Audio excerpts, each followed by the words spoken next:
Bonjour Magali, bienvenue sur ce podcast. Déjà, merci d'avoir accepté mon invitation à te joindre à moi sur l'épisode. Juste pour rappeler un peu le contexte, donc le podcast Equality, c'est African Women in Tech Initiative et c'est une plateforme vraiment qui vise à mettre en lumière les femmes africaines dans le domaine de la tech, donc celles qui façonnent véritablement et qui contribuent à cet écosystème tech sur le continent. Et le but, c'est de mettre en lumière leur parcours académique, leur parcours professionnel, ce qu'elles font en termes d'initiatives, en termes d'entreprises, start-up, etc.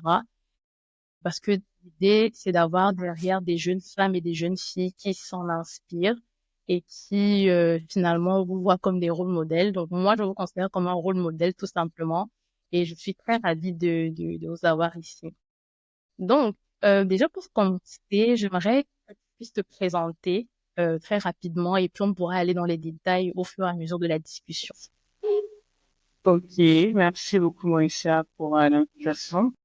C'est toujours un plaisir d'être invité par des brillantes jeunes filles pour pouvoir un peu share mon expérience, ma maigre expérience, parce que on n'a pas encore fait quelque chose. Alors, je m'appelle Magali Gosonga, je suis ivoiro-camerounaise. Je suis aujourd'hui entrepreneur. Avant d'être entrepreneur, j'ai été employée dans pas mal de boîtes différentes. Et avant ça, j'ai fait des études en France où j'ai été à la fac. Donc, j'ai été à la Sorbonne. À la Sorbonne, j'ai eu une licence en économie et en gestion. Après, j'ai eu une maîtrise en économie. Et ensuite, je suis allé à l'EM Lyon, école que tu dois sûrement connaître, où j'ai fait le programme Grande École. Lors de ce programme, j'ai eu l'opportunité d'aller en échange en Chine. Et lors de cet échange, j'ai eu l'opportunité de faire une mission de conseil chez PayPal. Et c'est là véritablement où j'ai été introduite au monde du paiement pour la première fois et j'étais juste stupéfaite par la rapidité, par la conveniency, par le fait que ce soit hyper pratique, hyper rapide.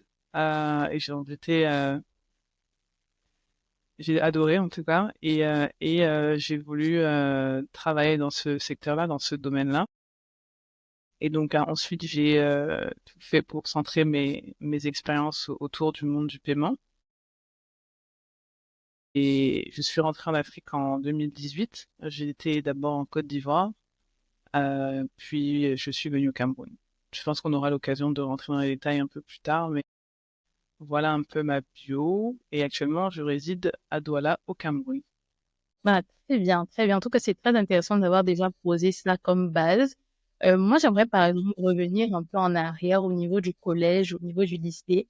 Comment est-ce que tu as choisi ton orientation? Parce que c'est assez important de comprendre un peu ce cheminement et de savoir aussi si par derrière la tête, est-ce que tu as eu, par exemple, des envies d'être entrepreneur dès le plus jeune âge ou qu'est-ce qui se passait réellement à cette période-là? C'était évident que il fallait que je crée ma propre boîte à un moment donné. Par contre, c'est vrai que j'ai pas fait tout de suite. J'avais ça dans le fond de ma tête, mais en sortant de mes études, j'ai pas foncé dedans. J'ai pris le temps de me former, de travailler pour d'autres boîtes avant de me lancer. Mais voilà, j'ai toujours eu cette âme d'entrepreneuse en moi, ça c'est clair et net. Et c'est quelque chose que je mettais souvent sur mon CV quand je cherchais du travail. Alors, pour te donner un peu le contexte, j'ai cherché à multiplier les expériences professionnelles. Moi, j'ai commencé à travailler quand j'avais 17 ans. J'ai commencé à travailler, mon premier travail, je me rappelle, c'était chez Pizza Hut. Et j'ai enchaîné comme ça les missions d'intérim dans des boîtes comme vraiment tout secteur. Je prenais tout. Je travaillais dans des usines de préparation de commandes. Je travaillais dans des grands groupes de luxe français. Je travaillais dans des banques. Je travaillais dans la technologie et l'industrie chez Safran. J'ai travaillé un peu dans tout. Je pense que j'ai travaillé dans 22 entreprises avant de lancer ma boîte. C'est pour te dire comment je sautais vraiment sur toutes les opportunités qui se présentaient à moi ou que j'allais chercher surtout. pour maximiser et les gains et l'expérience et pouvoir aborder l'entrepreneuriat avec le maximum de cordes à mon arc, même s'il y en a jamais assez, parce que l'entrepreneuriat, c'est un monde parallèle. Très bien. En tout cas, c'est vrai que c'est assez intéressant de voir comment tu as vraiment touché à tout. Je vois que c'est important pour toi d'avoir cette expérience-là pour après, tu te dis, oui, je veux être entrepreneur, mais il faut quand même que tu comprennes comment ça se passe dans différents domaines. Et je pense que peut-être des jeunes personnes qui s'intéressent à l'entrepreneuriat, ça pourrait être pas mal aussi d'avoir ces différentes expériences-là. Et donc, quand tu finis, donc, tu finis tes études au collège, lycée, tu intègres l'université, tout ce parcours-là, tu commences ta vie professionnelle. Donc, j'ai regardé un peu ton LinkedIn, hein, j'ai fait un peu de stalking, comme on dit, donc à travers le secteur financier. Et donc, est-ce qu'il y a un but derrière? Pourquoi est-ce que tu t'intéresses forcément à ce secteur-là, sachant que tu avais quand même pas mal d'expérience dans plusieurs domaines? Alors, j'ai toujours aimé les finances. J'ai toujours voulu avoir beaucoup d'argent, donc j'ai voulu travailler en banque avant. Je me prédestinais un peu à une carrière de banquière. Je regardais autour de moi, les personnes qui travaillaient en finance, c'était des personnes qui étaient assez bien loties. Et du coup, je me suis dit, OK, je vais devenir banquière aussi pour bien gagner ma vie. Donc, c'est vrai que j'ai commencé par me concentrer sur cette voie-là. Et c'est quand j'ai découvert le paiement que je me suis dit, ah, bah, un truc qui est encore plus intéressant que la banque, parce que la banque, ça peut être ennuyant, c'est un peu redondant, c'est toujours un peu la même chose. Et en fait, j'ai découvert le paiement et ça m'a paru beaucoup plus excitant, beaucoup plus dynamique, plus rapide. Et comme je suis quelqu'un qui m'ennuie assez facilement, j'ai trouvé que le paiement alliait l'aspect finance que j'aimais bien, mais également l'aspect rapidité, euh, praticité et les nouvelles technologies que j'aimais beaucoup. Même si j'ai pas fait d'études dedans, j'ai toujours aimé un peu tout ce qui est gadget, etc. Donc ça liait un peu les deux domaines. Et du coup, je me suis dit, ok, bah c'est un compromis. Mhm. D'accord, très bien, très bien. C'est intéressant de voir ça. Donc, tu t'intéresses au paiement. À ce moment-là, tu es en Chine. Moi, j'aimerais savoir qu'est-ce qui te fait rentrer sur le continent. C'était clair parce que j'avais eu cette expérience un peu partout. Je voyais un peu comment les gens travaillaient et je voyais où est-ce, enfin, quelle carrière se dessinait devant moi. De la Chine, déjà, je me suis dit, puisqu'en Chine, on a des marchés qui sont similaires à l'Afrique, à savoir les économies sont basées sur du cash. On a complètement bypassé ou on a complètement sauté l'évolution vers tout ce qui est desktop, etc., pour aller directement vers le mobile et que le paiement en Chine est complètement basé sur le mobile. Je me suis dit qu'il y avait des similarités avec l'Afrique qu'il fallait exploiter. Et à l'époque où j'y étais, c'était en 2015 ou 2014, je sais plus. À l'époque où j'y étais, Carrefour était en train d'ouvrir son premier magasin en Afrique francophone. Et je me rappelle que en 2012, déjà quand je commençais à regarder l'Afrique, Carrefour, non excusez-moi, c'est pas en 2012, mais en tout cas quand je commençais à regarder l'Afrique, je voyais que Carrefour avait été un des pionniers dans le monde de la distribution à ouvrir en Chine. Et ça a eu un succès fou. Et donc je me suis dit, attends, si Carrefour, qui est venu en Chine il y a genre, je sais pas, 20 ans, qui a eu un succès fou, est en train d'aller en Afrique maintenant, c'est que c'est en Afrique que les choses sont en train de se passer. Donc il faut suivre un peu ce que Carrefour fait. Et c'est comme ça que j'étais convaincu qu'il fallait absolument rentrer et évoluer en Afrique, que c'était l'Eldorado, que c'était là où les choses pouvaient être créées from scratch. En fait, c'est là où tu peux laisser libre cours à ton imagination et te donner les moyens de créer quelque chose qui te ressemble et qui va impacter le continent dans une mesure qui est beaucoup plus grosse que ce que tu aurais pu créer dans les pays occidentaux. Et le choix a été très vite fait et après, du coup, toutes les décisions que je prenais allaient concordaient vers l'accomplissement de cet objectif-là. Ouais, super.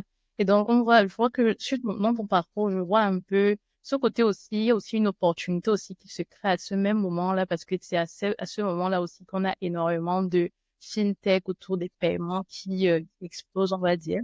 Et donc, quand tu rentres sur le continent, tu t'installes en Côte d'Ivoire, notamment, si je me trompe pas, et tu fais un peu le tour entre toutes ces fintechs-là. Moi, j'aimerais savoir ton expérience entre Julaya, entre Anta, entre Jumia. Donc, est-ce que tu peux nous raconter un peu ton expérience? Quelles étaient tes missions? Comment est-ce que tu t'es senti pendant cette période? Alors, donc je rentre en Afrique avec travail chez Gemalto à l'époque. Donc j'ai fait ce qu'on appelle un VIE. C'est un contrat qui permet aux jeunes diplômés enfin, d'écoles européennes, je pense, de pouvoir évoluer dans des groupes européens, dans des filiales de groupes européens partout dans le monde.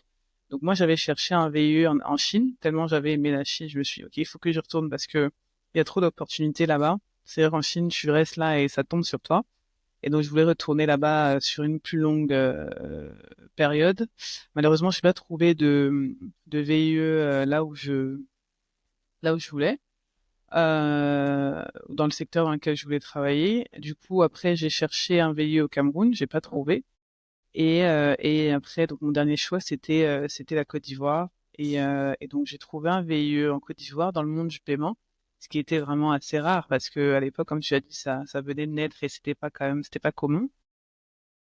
Et à l'époque, ce que je faisais, c'est que j'étais commercial pour Gemalto, qui est un fabricant de cartes et de puces sur la zone Afrique de l'Ouest et Afrique centrale. Et j'ai travaillé là-bas 1 an et demi, donc à Abidjan. C'était une super expérience parce que enfin, j'ai tout appris, tout ce qui tourne autour du paiement. J'ai appris ça chez Gemalto et c'est une base qui est très solide parce que moi, je venais d'un background économique, business, donc j'y connaissais pas grand-chose. Donc vraiment, j'ai tout appris chez Gemalto, ce qui concerne le paiement, les fonctionnements.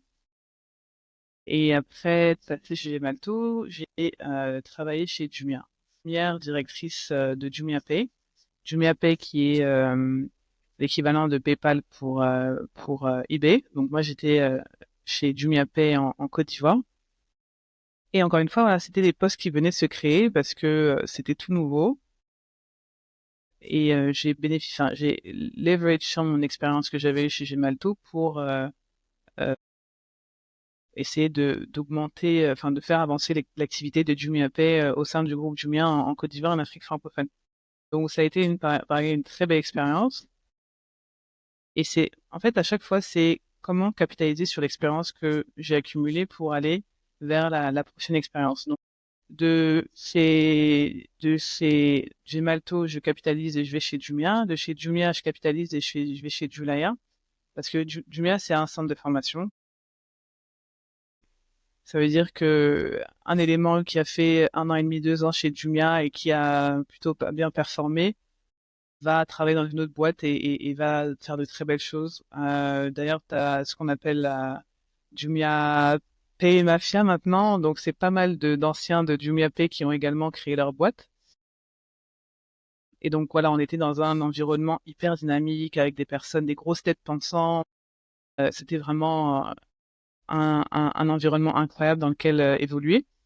Et de cette expérience-là, j'ai pu du coup devenir directrice d'opération chez Julaya. Et de chez Julaya, j'allais repartir dans le monde du paiement classique, j'allais dire, quand j'ai eu un appel avec Moulay et on s'est mis d'accord sur le fait que je rejoigne Africrea. J'avais travaillé avec Africrea un petit peu avant, je les avais aidés sur des missions de conseil et ils avaient apprécié mon travail et c'est comme ça que à un moment où j'étais en train de changer de poste, Moulay m'a dit ce serait intéressant que tu rejoignes le groupe, enfin tu rejoignes en cas de manière permanente. Donc c'est à chaque fois comment capitaliser sur ces expériences passées. Essayer de choisir les meilleures expériences. On sait jamais quel est le bon choix, mais en tout cas, essayer de prendre les meilleures décisions possibles, de tout faire du bon travail où on est, et après, et de le capitaliser et de le revendre dans des prochaines expériences, quoi. Et donc avoir ces différents passages-là, forcément, ça te permet de comprendre un peu mieux l'écosystème, ça te permet de créer des bons partenariats également, des connaissances, etc. Donc, à quel moment pendant tout ce trajet-là, cette aventure, à quel moment tu te dis que tu aimerais vraiment, c'est le moment de lancer ta propre start-up? Dès que j'arrive chez Gemalto, donc dès que j'arrive en Côte d'Ivoire, je suis confrontée au problème de monnaie et je me dis, mais comment un problème? Et j'avais la chance de tour, c'est-à-dire de gérer plusieurs pays. Donc j'allais au Sénégal, je voyais le problème, j'allais au Bénin, je voyais le problème, j'allais au Togo, je voyais le problème, j'allais au Cameroun, je voyais. Et donc je me suis dit, mais en fait, c'est un problème qui existe partout. Donc le problème est assez gros pour être attaqué sur une scale assez large et assez intéressant. En fait, très vite, en 2018, je savais que j'ai toujours su que j'allais être entrepreneuse. En 2018, je savais que j'allais être entrepreneuse dans le paiement et que j'allais faire un produit qui allait toucher à l'Afrique francophone. Après, j'ai eu pris le temps pour mûrir l'idée parce que je savais pas ce que j'allais créer. Mais déjà, dès 2018, je savais que j'allais créer quelque chose. Et c'est marrant parce qu'à l'époque, avec mon mentor chez Gemalto, on se parlait et je lui demandais quelles sont tes perspectives. Il me disait non, moi je vais pas faire ça, ou moi je vais faire ci et ça. Et il me demandait et toi, et je disais oui, peut-être que je vais lancer ci, ça, ça. Et c'est marrant parce que c'est exactement ce que j'ai fait des années après. Donc, c'est des idées qui viennent assez rapidement. Normalement, c'est pas des, enfin, il y a deux types de, de choses. Soit l'idée te vient et elle vient sur un flash, soit c'est une idée que tu as écouté, tu as entendu et puis tu as mis un peu à ta sauce. Moi, c'était le premier cas. J'ai juste pris le temps de la lancer, mais c'est quelque chose qui est venu assez spontanément Ok. et assez tôt dans ma carrière, je dirais. Hmm. Ok. D'accord. Oui. Très bien, très bien. Donc, on a vraiment, c'est pas vraiment d'une problématique commune, hein. Je pense que tout le monde a déjà rencontré cette même problématique, que ce soit à la boulangerie, au supermarché. C'est vraiment une vraie problématique. Et donc, comment est-ce que tu passes du problème à la solution? Et donc, l'idée de cashback, ça te vient d'où exactement? L'idée du cashback, ça me vient de mon expérience chez Jumia. Quand je te parlais de capitaliser sur l'expérience, chez Jumia, c'est là que enfin, je vais pas dire confondé parce que c'est pas un problème, mais c'est là que j'ai découvert le concept, puisque chez Jumia, même on faisait des campagnes de cashback avec Jumia Pay pour augmenter la, la part des transactions de Jumia Pay dans Jumia. On proposait aux gens d'être remboursés une partie de ce qu'ils dépensaient chez Jumia sur leur carte bancaire. Et c'est quelque chose qui marchait assez bien. Et je me suis dit, c'est dommage que on le cantonne que aux gens qui payent par carte bancaire. Chose que je pense, tout le monde aimerait, quoi. Qui n'aime pas le gratuit, qui n'aime pas recevoir quelque chose après avoir fait un achat. Donc, je me suis dit, ah, c'est une super idée et comment la coupler au problème initial. Et finalement, c'est venu à la fin, j'allais dire, de ma carrière employée, on va dire, entre guillemets. Je commençais déjà à sketch sur des feuilles de papier, l'application, je faisais des croquis, voilà comment ça devrait marcher avec des flows pour dire, OK, quand on clique sur ça, ça va aller sur ci, ça va aller sur ça. Et donc, en fait, ça s'est fait, j'allais dire, dès que j'avais une idée, je la notais. C'est un peu comme un artiste ou un chanteur qui écrit des paroles, et puis c'est exactement la même chose. J'ai encore les croquis chez moi, j'ai pris des feuilles de papier, j'ai fait les croquis de l'application. J'ai cherché sur un LinkedIn une développeuse, parce qu'à l'époque, je voulais créer une équipe que de femmes. Donc, je cherchais des développeuses. J'en ai trouvé une seule, finalement. Donc, j'ai pas pu faire ce que je fais. Mais au moins une. Et elle a trouvé plusieurs autres développeurs qui ont permis de créer le MVP. Ce qu'on appelle MVP, c'est la version, la toute première version, cabossée et tout. Mais nous, elle était pas si cabossée que ça. Belle, notre version MVP. Et j'avais aussi un designer qui m'a fait des très belles choses et ils ont donné vie à l'idée que j'avais, quoi. Ah, super. Donc, c'est vraiment une équipe, une team qui a été constituée dès le début, hein. Dès le début, non, mais tu peux rien faire seul. Ça, c'est impossible. Ça, je pense que c'est dans l'entrepreneuriat, c'est vraiment ce qu'il faut retenir. Même si une personne sait faire toute seule, il faut être accompagné, il faut avoir une équipe solide pour pouvoir faire des choses. Sinon, c'est pas possible. Ça, c'est vrai. Moi, j'aimerais savoir aussi, bon, juste pour revenir un peu peut-être les gens qui ne connaissent pas ce que ça veut dire le cashback, qu'est-ce que c'est exactement? Comment est-ce que ça fonctionne concrètement? OK. Concrètement, c'est un cadeau. Le cashback, c'est un cadeau. Cash, espèce, back, retour. Donc, c'est de l'argent qui t'est retourné, qui t'est remboursé quand tu fais certains achats. Et cet argent-là, il peut être remboursé de plusieurs manières. Soit c'est des points, soit c'est de l'argent directement qui t'est remboursé en espèces, soit c'est de l'argent qui t'est remboursé sur le moyen de paiement que tu avais utilisé, donc peut-être une carte bancaire. Et ce cashback-là, il peut être payé par le schéma de paiement comme Visa ou Mastercard. Il peut être payé par le marchand, comme je sais pas, Carrefour qui te rembourse, comme Monoprix qui peut te rembourser. Il peut être payé par une marque comme Danone qui te rembourse 30 centimes.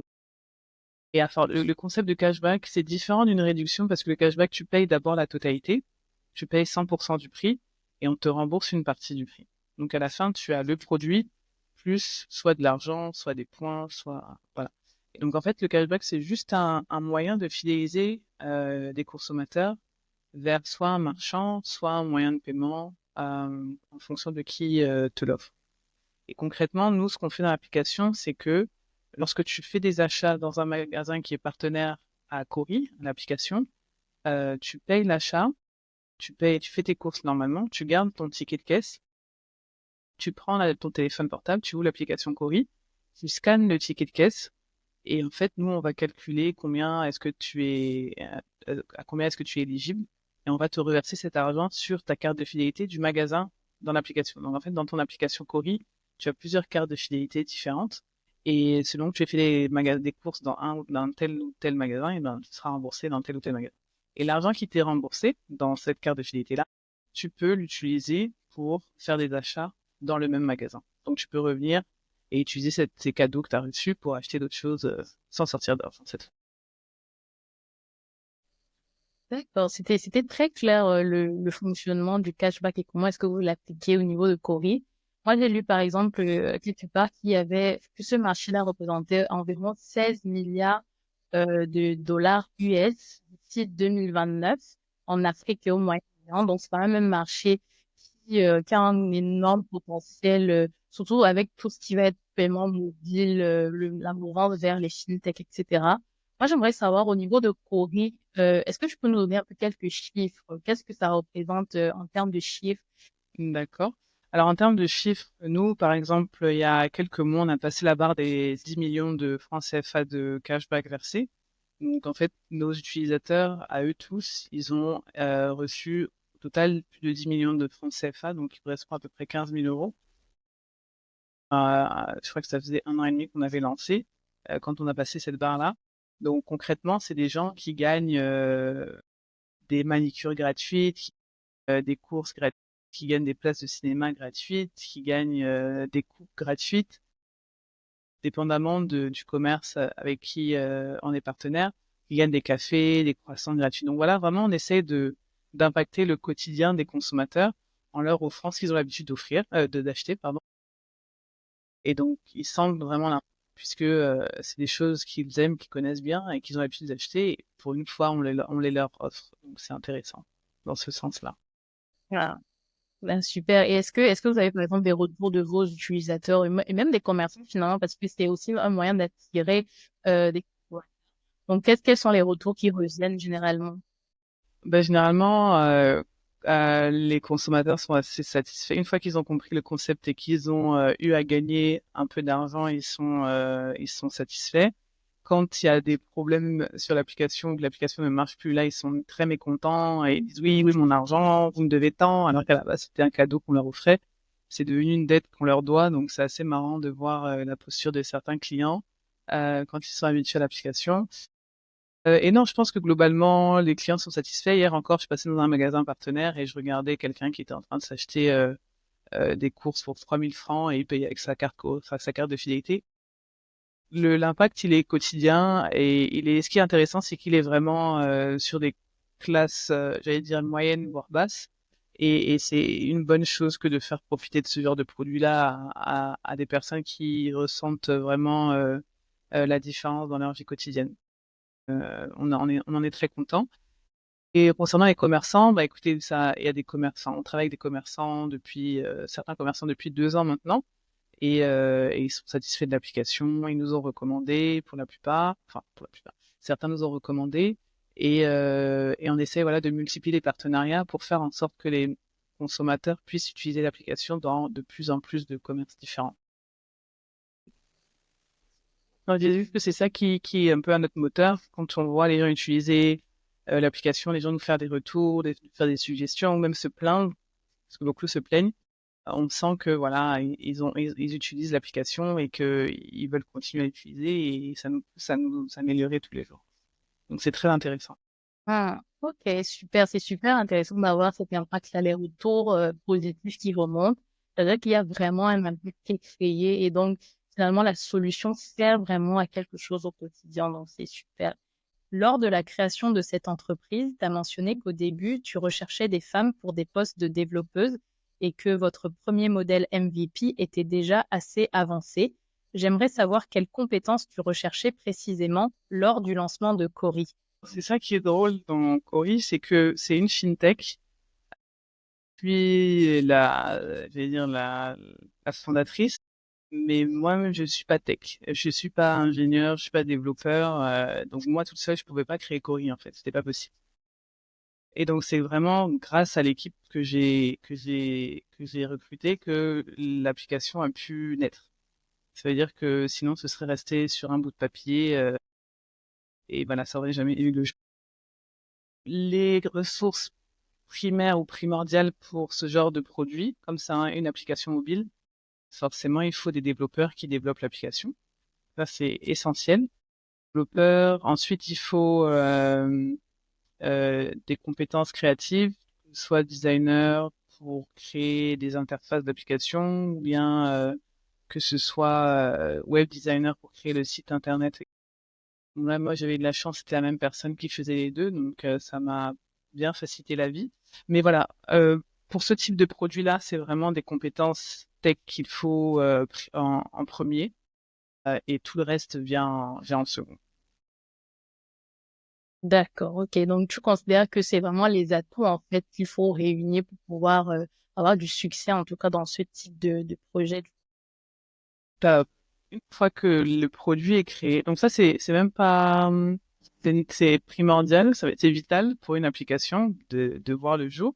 Et une fois que l'application est développée, tu fais entrer des compétences comme social marketing manager, donc des personnes qui vont pousser ton application sur les réseaux sociaux pour qu'elle se fasse connaître. Tu as besoin également de commerciaux ou de personnes qui vont aller parler à tes clients pour embaucher le maximum de commerciaux et de magasins dans le réseau. Ça, je pense que c'est les deux compétences qui viennent juste après les tech, ouais. Mmh. D'accord, OK. Donc pour toucher un peu plus, le marché du Exactement, pour pénétrer le marché. et au niveau des difficultés rencontrées, par exemple, j'imagine bien qu'il y a forcément des problématiques techniques ou réglementaires ou même financières. Est-ce que tu peux nous en dire un peu plus, là-dessus? Mais alors, il y a des difficultés. Chaque seconde de l'entrepreneuriat, il y a une difficulté. Donc, chaque avancée vient avec ses difficultés. La première difficulté qu'on a eue, c'était même de monter le produit, hein. Ça veut dire que on l'a fait rapidement, mais ça n'a pas été facile. Bien que chaque développeur comprenne mon idée, surtout que moi, je n'étais pas tech, donc je pouvais pas leur expliquer ça d'un point de vue technologique. Donc, ils ont vraiment été forts parce que juste avec ce que je leur disais, ils ont réussi à créer ça. Mais on a eu du mal également à lancer l'application sur Apple Store et Play Store. On a fini l'application, je pense, en fin juin. Et c'est le 1er septembre 2022 que les deux applications étaient live sur les stores. On a reçu, je sais plus, peut-être 19 rejets de Google qui nous disaient non, ça va pas, revenez, non, ça va. Donc en fait, dès le début même, c'était pas facile. Et en fait, quand j'ai vu ça, je me suis dit, ah, ça va être compliqué. Donc ouais, les difficultés qu'on a, c'est la connectivité également, où il n'y a pas forcément beaucoup de signal quant au réseau. Pour travailler, c'est compliqué, et même l'application d'enfant en magasin, ça ne passe pas toujours, ou les gens n'arrivent pas à s'inscrire parce qu'il n'y a pas de réseau, ils ne reçoivent pas de SMS. Donc, ouais, ça, c'est un peu challenging et ça ralentit quand même pas mal. Et au niveau réglementaire, comme on parle quand même de transactions, paiements mobiles, etc., Alors, j'ai pris le soin de regarder un peu le landscape des régulations en Afrique francophone. J'ai travaillé étroitement avec la BCAO quand j'étais chez Jumia, donc j'ai pris quand même le temps de comprendre quels étaient les pays réglementaires pour tel et tel type de solution.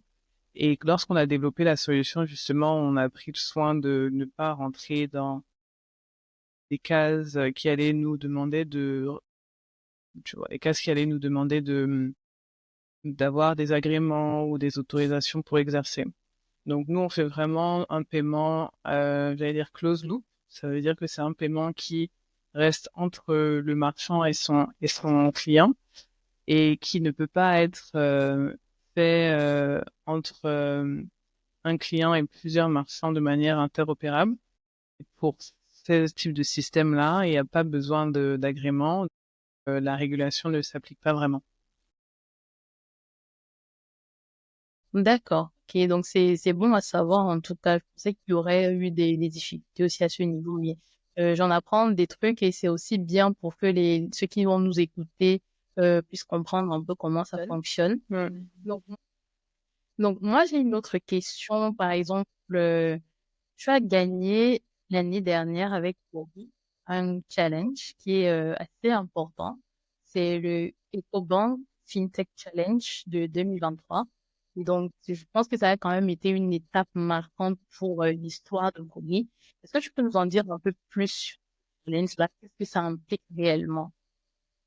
Alors oui, c'est un très gros challenge. Ça a été une très grosse étape pour l'histoire de Cori. Donc, l'EcoBank FinTech Challenge, c'est un challenge qui a lieu tous les ans, auquel toutes les fintechs du monde peuvent postuler, pas seulement en Afrique, parce que l'année où j'ai gagné, il y avait, je pense, 62 pays qui avaient postulé, enfin, des fintechs qui avaient postulé de 62 pays différents. Donc ça allait au-delà de l'Afrique. Et l'idée, c'est de primer les fintechs qui sont les plus innovantes et celles qui ont le maximum de synergie possible avec le groupe EcoBank et celles qui vont avoir l'impact le plus fort à l'issue de la synergie avec le groupe EcoBank. Et donc du coup, chaque année, le concours est lancé et les fintechs doivent apply, donc doivent soumettre un dossier. À la suite de ce dossier, il y a un premier jury qui euh, prime les semi-finalistes. Et ensuite, il y a une finale qui a lieu au siège du groupe EcoBank qui se trouve à Lomé. Et pendant cette finale, il y a une préparation et il y a un pitch qui est fait le dernier jour de la finale. Et pendant ce pitch, les candidats passent devant un jury composé de personnalités dans le monde de la finance. Donc, il y a des membres du bureau du board d'EcoBank, des investisseurs, de grands fonds qui investissent dans les startups en Afrique. Il y a des journalistes, je crois qu'il y avait Jeune Afrique.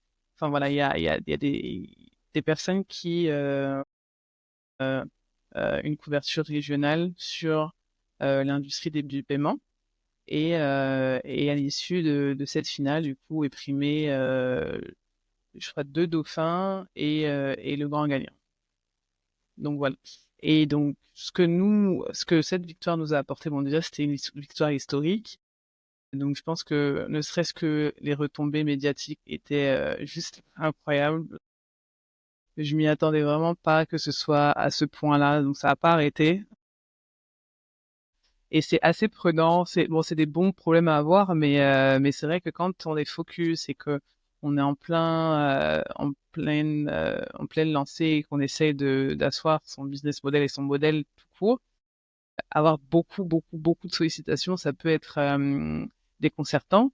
Après, ça vient avec beaucoup de crédibilité également, cette victoire-là, ce qui fait que des personnes à qui on voulait parler et qui nous aident pas forcément prendre le temps de nous recevoir, nous ont reçus après la victoire. Ça donne de la crédibilité aussi auprès de l'investisseur. Donc pareil, il y a des gens qui ont investi dans la startup à la suite de cette victoire-là. Et bien sûr, en termes de business, ça donne l'opportunité d'avoir une expansion, j'allais dire. Et donc c'est une très très très bonne chose. On a fait pas mal de choses, mais je pense que ça c'était l'une des plus belles choses qu'on ait réalisées jusqu'à aujourd'hui. Ouais. C'est ça, c'est super d'avoir participé à ce concours. Et comme tu as dit, c'était historique quand même parce que je pense que c'était la première fois qu'une start-up camerounaise gagne le concours.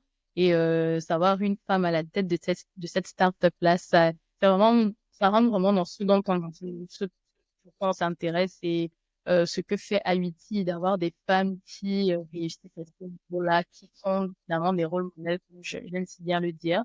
Et donc, pour transitionner un peu, donc après avoir gagné ce concours-là et avoir eu toute cette attention médiatique, mais également les opportunités qui sont venues avec, moi, j'aimerais savoir, donc, moi, je te considère comme un rôle modèle finalement. Est-ce que dans ton parcours, tu as eu des rôles modèles durant, que ce soit dans tes expériences en Côte d'Ivoire, dans les différentes fintechs, ou même bien avant que tu ne reviennes sur le continent? Tu reviennes sur le continent. Oui, rôle modèle, comment tu définis le rôle ou la rôle modèle? Alors, je considère un rôle modèle ou une rôle modèle quelqu'un qui, à travers qui je voudrais marcher. C'est-à-dire qui a déjà fait le chemin, ou qui a déjà fait le cheminement et qui a eu un peu comme on dit en anglais. Donc, quelqu'un qui peut être un mentor, etc. Ok. J'ai pas eu de mentor. Par contre, oui, moi, je regarde beaucoup ce que les gens font et j'aime beaucoup regarder ce que des personnes ont fait, des personnes, enfin, j'aime beaucoup regarder ce que les personnes qui font des choses extraordinaires font et comment elles l'ont fait. Et ça depuis toute petite, c'est-à-dire que moi, Wikipédia, franchement, c'est mon ami, c'est mon meilleur ami. Maintenant, c'est ChatGPT, mais avant, c'est Wikipédia. Et je regarde beaucoup, je m'inspire beaucoup de ce que les gens ont fait. Ça a été de tout temps. Après, plus spécifiquement pour mon activité, je regarde bien sûr ce que d'autres femmes ont fait. Au Cameroun, on a de la chance d'avoir pas mal de femmes entrepreneurs qui ont fait des belles choses, et de plus belles choses que nos partenaires masculins. C'est assez marrant. Et du coup, au Cameroun, une personne que je regardais beaucoup quand j'ai lancé Cori, c'était Nelly de Ejara, parce qu'elle avait fait une levée en série A.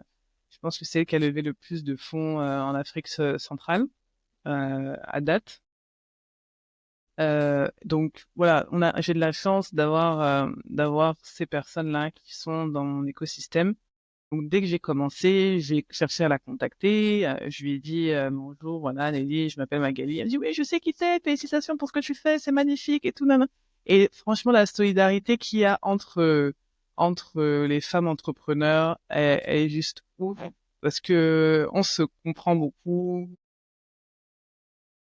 Le courant passe vraiment facilement parce qu'on est tellement peu et que c'est tellement difficile qu'on se retrouve facilement et on clique directement. Je vais pas dire qu'on est best friend, mais on s'entend bien et on va manger, on raconte nos vies, nos problèmes, nos solutions, nos délires. Donc voilà, c'est vraiment une très belle chose que d'être femme entrepreneur, je pense aujourd'hui. Je pense que c'est le bon moment aussi. Euh, c'est vraiment la bonne époque pour le faire, je pense, parce que et pour la fintech et pour les femmes, j'ai vraiment de la chance parce que c'est les deux ères qui se combinent un peu et il y a pas mal de personnes qui ont fait de belles choses et en plus qui sont très accessibles. Aujourd'hui, avec les réseaux sociaux, tu as LinkedIn. Si tu vois quelqu'un qui a fait quelque chose de remarquable, tu vas chercher son nom sur LinkedIn, tu lui envoies un message direct, quoi. C'est tellement facile. Hier encore, je le faisais avec, ça c'est pas une femme, mais le founder de Joko, qui est une fintech qui fait aussi du cashback en France, qui a fait des belles choses. Et je l'ai contacté pour lui dire, ah, j'aime trop ce que vous faites, faut qu'on parle ensemble, vous êtes comme nos grands frères, et il faut que tu me dises comment t'as fait. Et c'est comme ça qu'il faut faire, je pense, pour avancer, parce que, comme je disais au début, on n'avance pas seul. Et si certaines personnes ont fait des choses avant, il faut aller les voir pour comprendre comment elles ont fait et voir comment toi, de ton côté, tu peux t'adapter, essayer de dupliquer la chose ou t'en inspirer pour faire ce que tu as à faire. C'est super intéressant aussi de mentionner ça, cette solidarité-là qui existe entre les femmes dans l'écosystème, d'avoir des gens au bout du téléphone, de les contacter sur LinkedIn. C'est très important, je trouve, et aussi ça permet aussi aux autres personnes de comprendre comment est que l'écosystème n'est pas hostile. Généralement, il y a souvent voilà, la tech, c'est un peu hostile, c'est des gens qui se mangent le alors que pas du tout, vu que tu l'expliques très bien.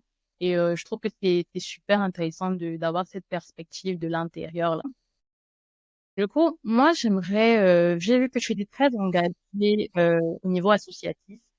Donc, tu fais notamment partie du conseil d'administration de African Women in Fintech and Payments et tu es secrétaire générale de l'association camerounaise de la Fintech. Donc, j'aimerais savoir qu'est-ce que vous faites dans ce réseau, quelles sont les initiatives que vous menez et pourquoi est-ce que c'est important pour toi d'être engagé à ce niveau-là?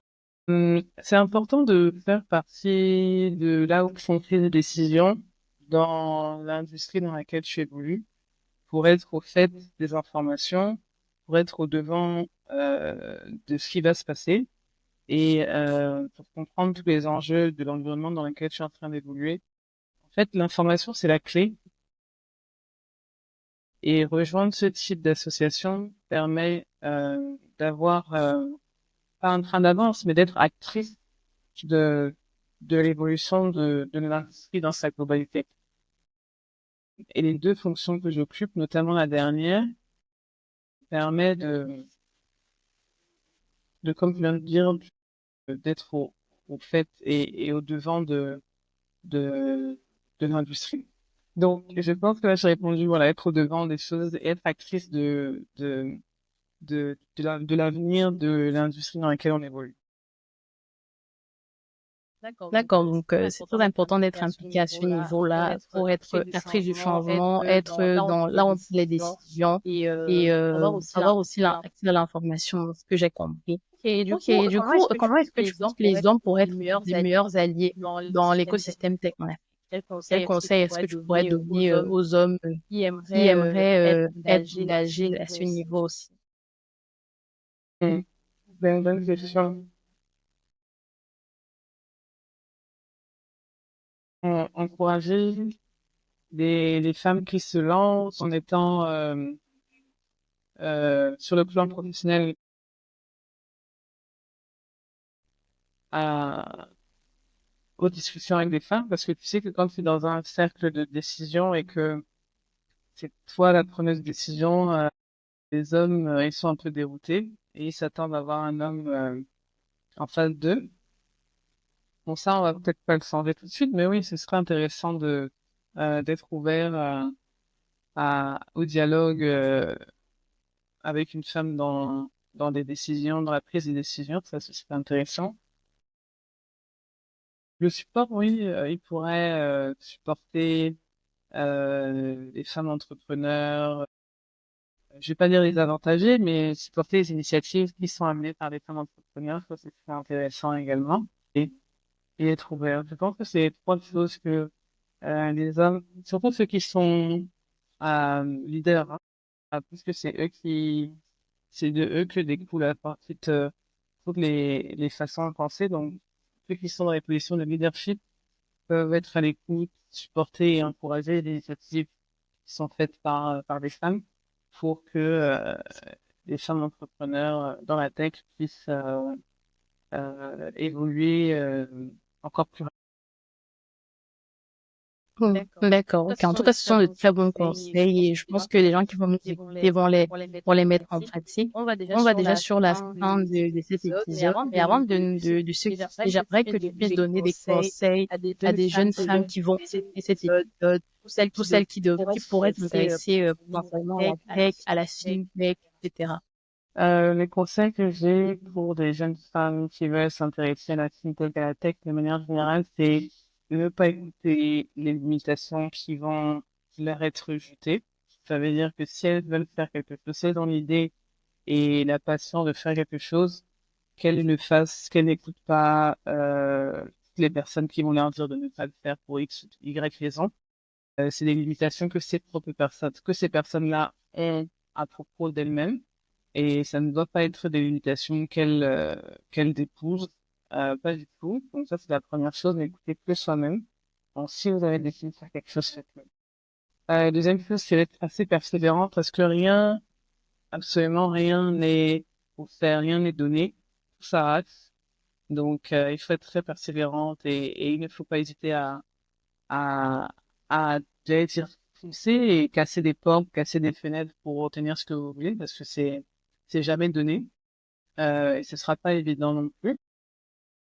Le conseil que j'ai pour les plus jeunes d'entre elles, c'est de chercher à se former, de ne pas chercher à la solution de facilité, toujours vraiment chercher à comprendre les choses de leur globalité et au détail près, d'aller jusqu'au fond des choses, ne pas rester à chercher en surface. Très important parce que ça vous permettra de comprendre tout ce que vous faites au maximum. Et la dernière chose, c'est de ne pas hésiter à se rendre ou en tout cas à faire des choses qu'on n'a pas forcément, qu'on se sent pas forcément apte à faire. Souvent, on est là, non, mais ça va pas marcher parce que c'est pas grave, faites-le et on verra ce que ça va donner. Et même si ça va pas marcher, au moins vous l'aurez fait. Comme ça, vous pourrez le refaire la seconde fois et vous serez déjà plus en confiance. Donc, si vous sentez pas capable, vous sentez pas prête, faites-le juste pour casser cette première barrière-là. Et les fois d'après, vous y arrivez parce que vous y arriverez parce que c'est rare de réussir une très grosse chose du premier coup. Ça, personne ne dit, mais moi, tout ce que j'ai eu dans ma vie, j'ai eu à le passer au moins 3, 4 fois. Que ce soit le M Lyon, que ce soit EcoBank, que ce soit toutes les choses qu'on a citées qui sont un peu, qui sortent un peu du lot et qui paraissent extraordinaires, c'est des choses que j'ai eu à batailler euh, ne pas hésiter à recommencer, à échouer, mais recommencer. Voilà les petits conseils que j'ai. Super, Super, merci beaucoup merci beaucoup Magali. Merci d'avoir partagé ces précieux conseils. conseils avec tout le monde qui va écouter ce podcast. Merci aussi d'avoir Partagé partagé sur ton parcours académique, professionnel, sur Pori. Comment est-ce que tu évolues, comment tu as évolué ces dernières années. En tout cas, merci encore d'être venu sur notre podcast et à la prochaine, très certainement. Merci beaucoup. Merci Mauricia. Merci à White qui j'ai bien prononcé. Aviti. Sorry, Awiti. Et merci à toutes celles qui m'écouteront et je vous souhaite de persévérer et de réussir. Merci tout le monde. Bye bye. Merci. Bye.